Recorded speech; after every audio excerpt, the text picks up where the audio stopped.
In 2020, Marcus was earning $70,000 a year. By 2025, he was making the exact same amount. So why did he feel 30% poorer?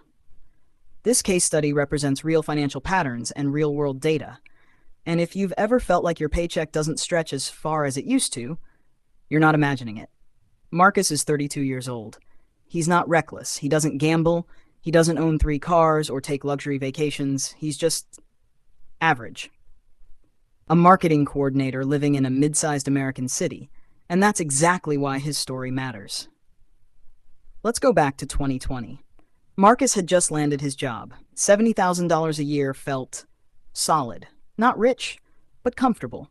According to the U.S. Census Bureau, the median household income in 2020 was around $69,560. Marcus was right there. He felt normal. His rent for a one-bedroom apartment was $1,100 a month. His student loan payment was $350. Car payment, $280. Insurance, groceries, utilities, it all fit. Barely, but it fit. He even managed to save a little, about $200 a month. It wasn't much, but it felt like progress. Then 2021 happened. Then 2022. Then 2023. And something started to shift. His salary stayed the same, $70,000. His company said, we'll review raises next year. Then next year came. Budget freeze. Then maybe next quarter. But everything else started moving. Between 2020 and 2025, cumulative inflation in the United States reached approximately 24%. That means prices went up almost a quarter. But Marcus's paycheck? Frozen. Let me translate that. A $70,000 salary in 2020 had the same buying power as about $86,800 in 2025. Marcus was earning $70,000. He had effectively lost $16,800 in purchasing power without spending a single extra dollar. His rent didn't care about budget freezes. In 2020, he paid $1,100 for his one bedroom. By 2025, the landlord wanted $650. That's a 50% increase. Groceries that used to cost him $300 a month were now closer to $420.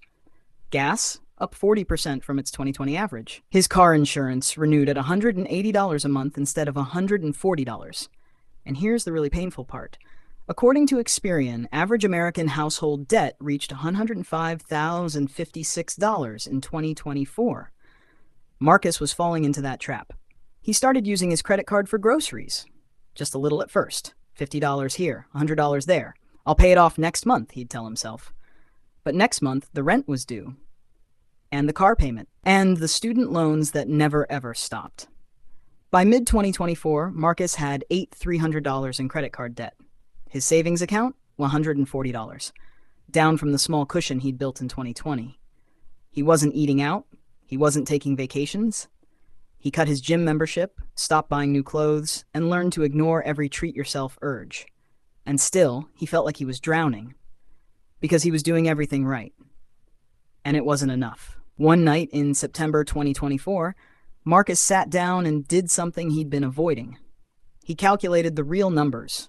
Not just, where did my money go, but why doesn't my salary work anymore? He found that data point, the one we talked about earlier. His 2020 salary would need to be $86,800 in 2025 just to maintain the same standard of living. He was earning $70,000. The system had quietly robbed him of almost $17,000 a year. It wasn't his fault. It wasn't bad budgeting. It was inflation without compensation. And millions of Americans were living this exact same nightmare. So Marcus did what he should have done 2 years earlier. He updated his resume, started applying, and here's what happened. Within 3 months, he received an offer. $87,000, not from his company, from someone who valued the 5 years of experience he'd built, while his old employer reviewed his raise annually. Let's be clear, this isn't a he-got-rich story. Adjusted for inflation, $87,000 in 2025 is roughly equivalent to about $70,000 in 2020. He didn't get ahead. He just stopped falling behind. But here's what changed. His rent? Still $1,650, but now it was 22.5% of his gross income instead of 28.3%. His credit card debt? He could finally pay more than the minimum. Within 6 months of switching jobs, Marcus paid off $4,200 of his debt. He rebuilt his emergency fund to $1,800. Not life-changing, but breathing room. He still wasn't splurging. He still meal prepped, but he stopped feeling like every single purchase was a financial emergency. So what's the lesson here? Is it just switch jobs? No, it's deeper than that. Lesson 1. Inflation is a silent thief. If your income isn't growing at least 3 to 4% per year, you're not standing still. You're going backwards.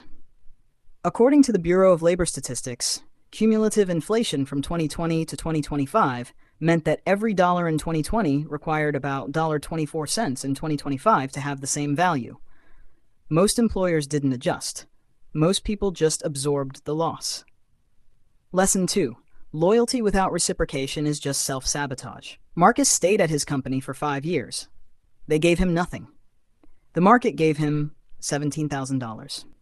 Lesson 3. Your financial anxiety might not be your fault. If you're doing everything right and still struggling, check the macro environment. Are wages keeping up? Is rent? Are interest rates? According to the Federal Reserve, median weekly earnings increased only about 19% from 2020 to 2025, while inflation increased by 24%. The average worker lost ground. You're not imagining it. And lesson 4. Movement is power. Staying put when you're undervalued isn't noble. It's expensive. Marcus isn't special. He's not a finance genius. He's not lucky. He just finally understood the game that was being played around him. The system won't announce when it's working against you. Your paycheck will look the same, but your life will get harder. Your stress will increase, and you'll wonder what you did wrong. Maybe nothing. Maybe you just stayed still while everything else moved. So let me ask you this. How long has your salary been the same? And when was the last time you checked what you're actually worth?